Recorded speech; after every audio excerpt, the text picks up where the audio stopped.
President Trump promised an economic D-Day against Iran. Today, Washington finally pulled the trigger. The Trump administration has launched a new campaign designed to cut Iran off from the global economy and attack what Washington describes as the financial lifelines keeping the Iranian regime alive. But there is a problem. Iran is not alone.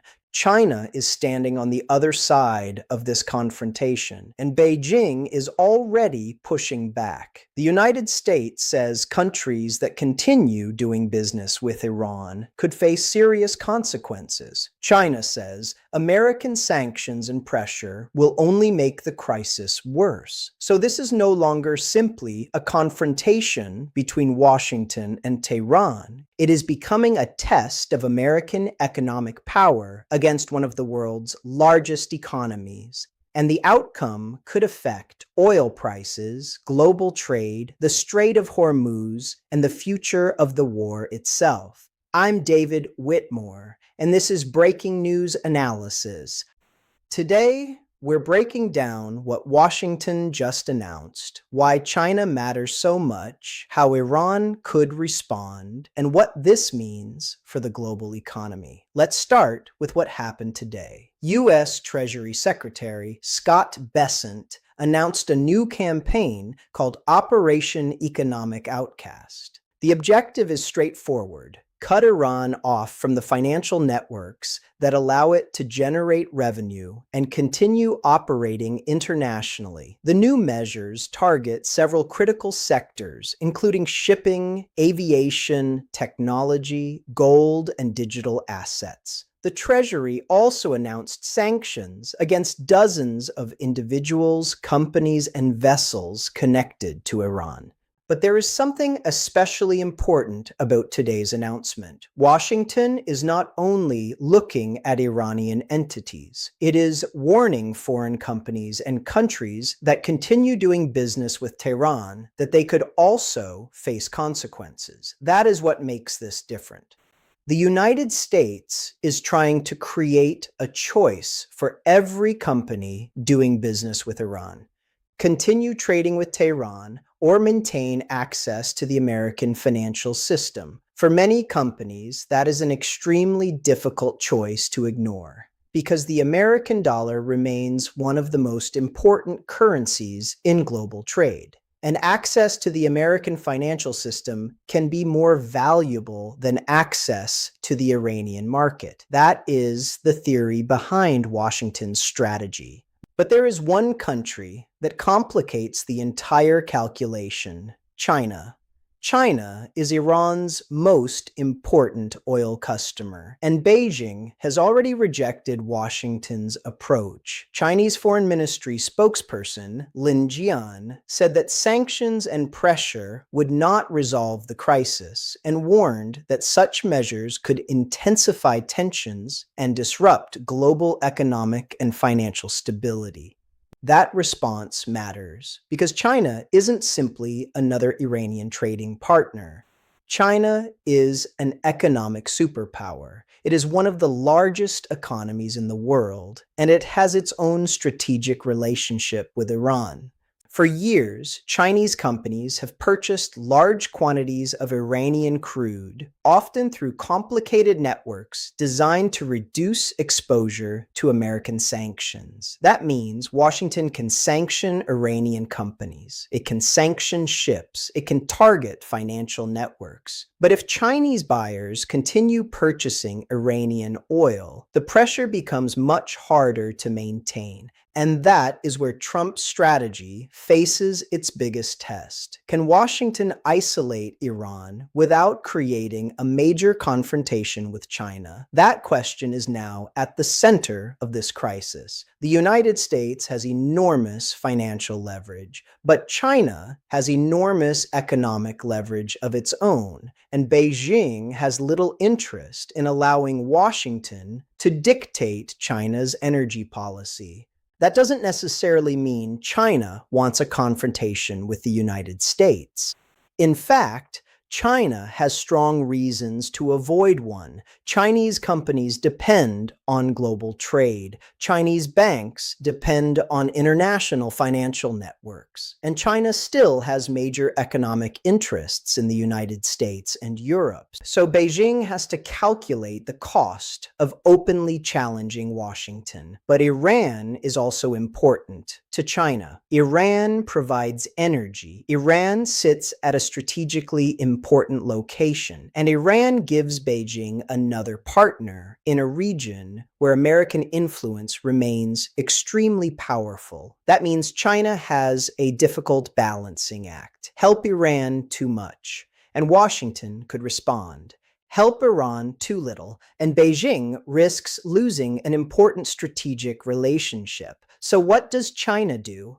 Most likely, Beijing will try to stay below the threshold of a direct confrontation. It can criticize American sanctions publicly. It can continue diplomatic engagement with Tehran.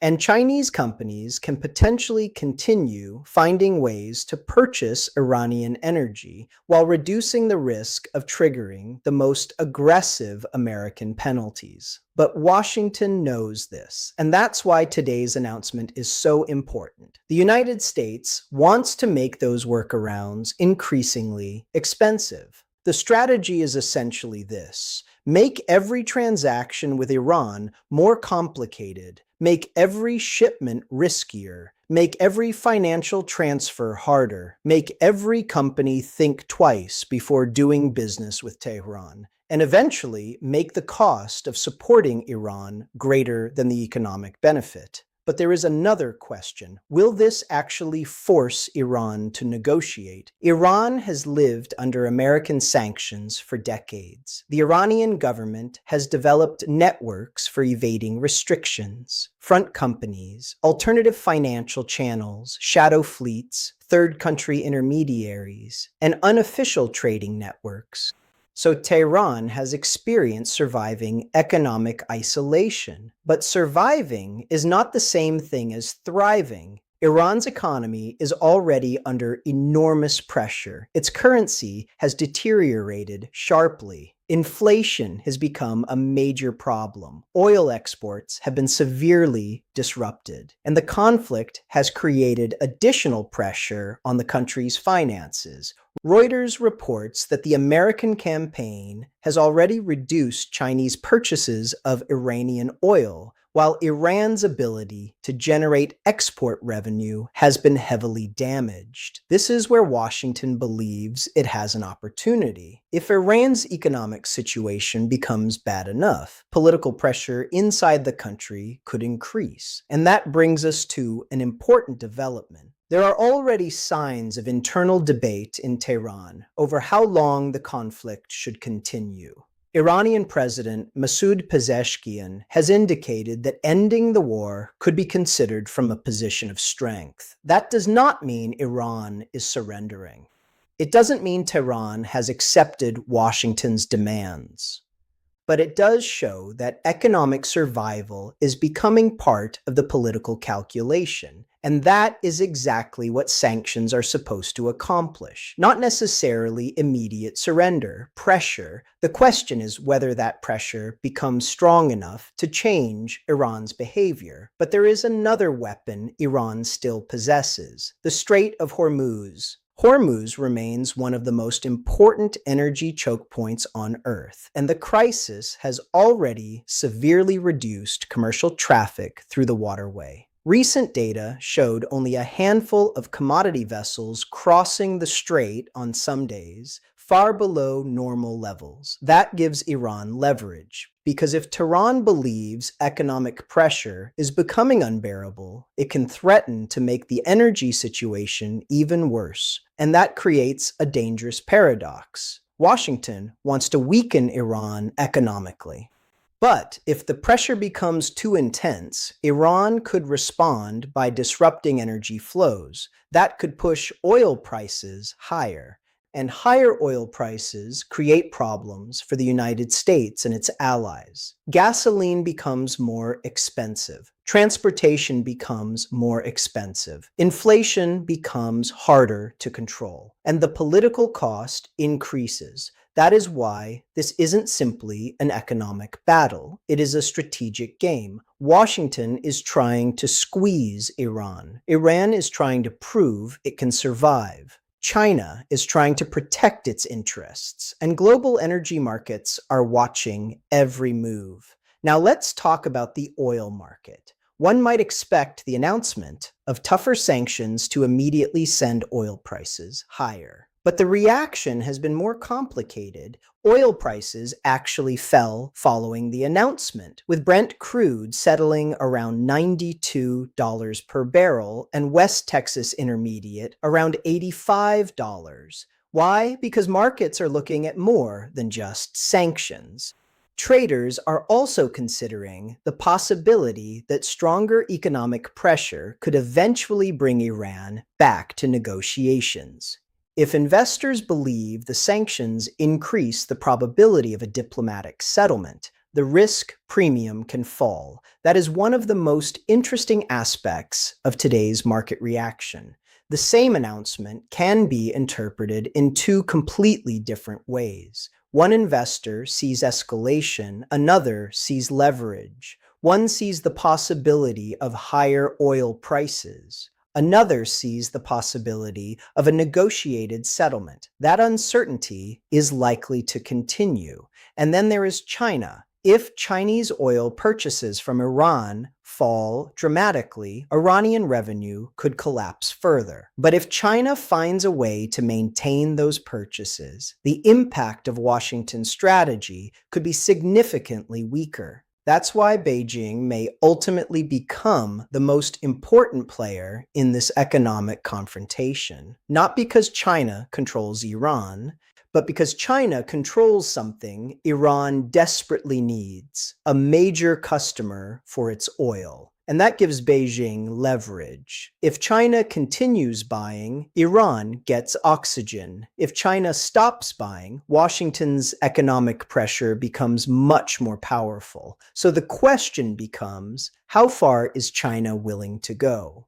Beijing has already said it opposes the new American pressure campaign. But public opposition is not the same thing as economic confrontation. China can criticize Washington while still telling Chinese companies to be careful. It can maintain diplomatic support for Iran without openly challenging every American sanction. And it can attempt to protect its energy interests without triggering a financial confrontation with the United States. That may be the strategy we see next. But Washington is also sending a message. Treasury officials have warned that entities helping Iran move money through illicit channels could lose access to the US dollar system.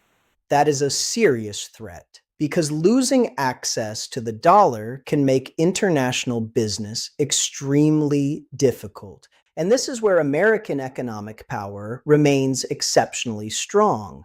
The United States doesn't need to control every transaction. It only needs to make enough transactions risky that companies voluntarily walk away. That's how secondary sanctions work. The threat itself can sometimes be more powerful than the punishment, but there is a limit. If Washington pushes too hard against Chinese institutions, it risks turning an Iran policy into a US-China confrontation. And that could be far more difficult to control.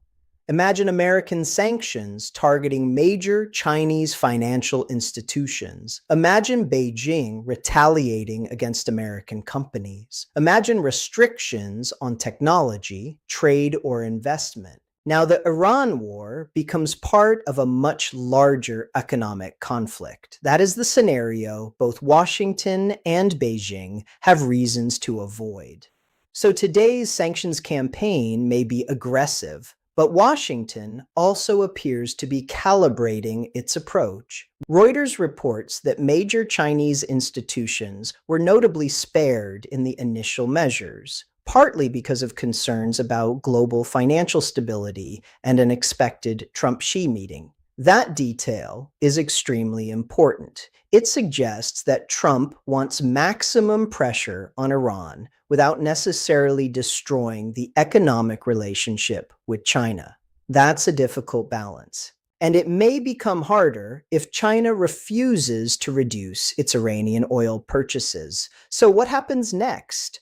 I see three possible scenarios. The first is diplomacy. Economic pressure becomes strong enough that Tehran decides negotiations are preferable to continued confrontation. Hormuz gradually reopens, oil prices stabilize, and Washington claims that the pressure worked. The second scenario is prolonged economic warfare. Iran refuses to compromise. China continues buying some Iranian oil.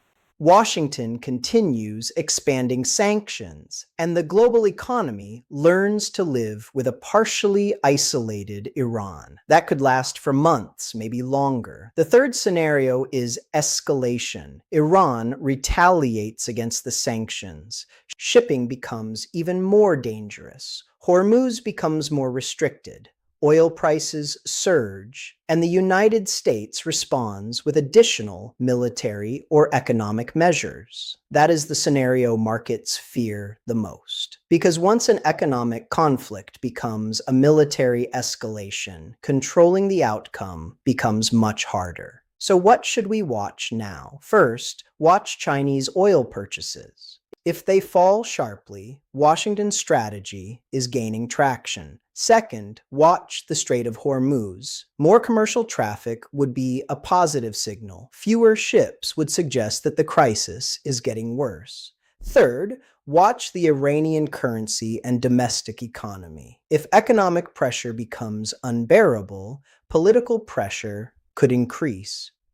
Fourth, watch Washington and Beijing. Any sign of a direct confrontation between the two governments would be extremely important. And finally, watch the negotiations. Because despite all the threats, sanctions, and military pressure, diplomacy remains the only realistic path toward a long-term settlement. The United States wants Iran to change its behavior. Iran wants the pressure removed. China wants stability and continued access to energy. And the rest of the world wants Hormuz open. Those interests don't necessarily have to be incompatible. But right now, they are moving in opposite directions. And that is why today's announcement matters. Trump's economic D-Day isn't simply another sanctions package. It is a test of whether American economic power can force Iran to compromise, a test of whether Iran can survive unprecedented pressure, and perhaps most importantly, a test of whether China will cooperate with Washington or challenge it.